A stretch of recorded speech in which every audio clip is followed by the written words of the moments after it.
السلام علیکم دوستو، امید ہے آپ سب خیریت سے ہوں گے۔ سعودیہ اور پاکستان کے حوالے سے انتہائی اہم خبر سامنے آ چکی ہے۔ دوستو، پاکستان نے جب سے سعودی قرضہ واپس کیا ہے تو سعودیہ یہ بات سمجھ چکا ہے کہ پاکستان جیسا پاورفل ملک کبھی بھی کسی دوسرے کے دباؤ میں نہیں آنے والا۔ دوستو، سابق chief of army staff general Raheel Sharif نے بھی بازی مارتے ہوئے تعلقات پاکستان کے ساتھ اچھے کر دیے ہیں اور اس پر بھارتی سازش کو بھی مکمل ناکام کر دیا ہے جو وہ پاکستان اور سعودیہ کے درمیان کر رہا تھا۔ دوستو، سعودیہ نے اب پاکستان میں اربوں ڈالر کی سرمایہ کاری کا اعلان کیا ہے۔ سعودیہ یہ جان چکا ہے کہ پاکستان کے سوائے وہ کسی پر بھی اعتماد نہیں کر سکتا اور کسی کی آرمی پر بھی اعتماد نہیں کر سکتا۔ دوستو، اسی کے ساتھ سعودی شہزادہ محمد بن سلمان پاکستان کے دورے سے متعلق ایک اہم خبر آپ کے سامنے پیش کرنے والے ہیں۔ دوستو، جب سعودیہ کے شہزادے محمد بن سلمان کی جانب سے بھارتی آرمی چیف کو سعودیہ کی دعوت دی گئی تو تب سے سعودی آرمی اور سعودی شاہی خاندان کے درمیان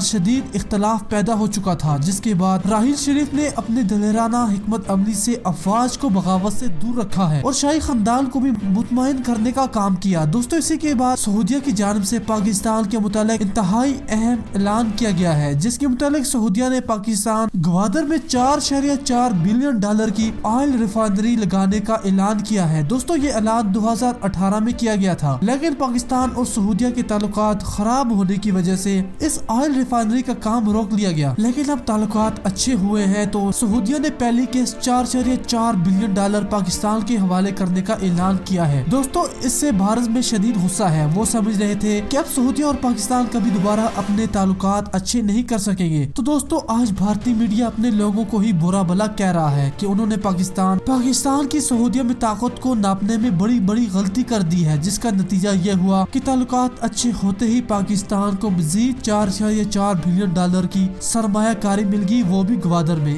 اس سے گوادر تو پروموٹ ہوگا ہی، ساتھ میں سعودی پاکستان ریلیشن بھی کافی مضبوط ہوں گے۔ انڈین کے مطابق انہوں نے اپنا آرمی چیف میں بھیج کر وہ کچھ حاصل نہیں کیا جو پاکستان کا ایک آرمی چیف جو پہلے وہاں پر بیٹھا ہوا ہے اس نے وہ سب حاصل کر لیا ہے۔ دوستو، اپنی رائے ضرور دیجیے گا۔ اللہ حافظ۔